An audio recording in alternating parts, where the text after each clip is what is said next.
Tarkishore Prasad is an Indian politician belonging to the Bharatiya Janata Party and currently serving as 5th Deputy Chief Minister of Bihar.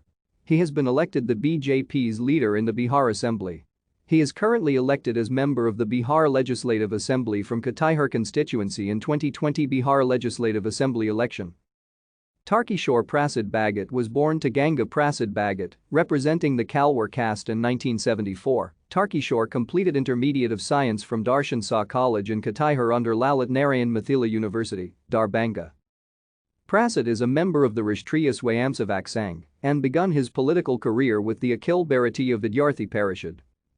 He won his first assembly term in 2005 defeating Ram Prakash Mahato by just 165 votes.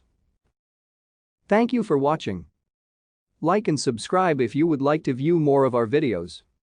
Have a nice day.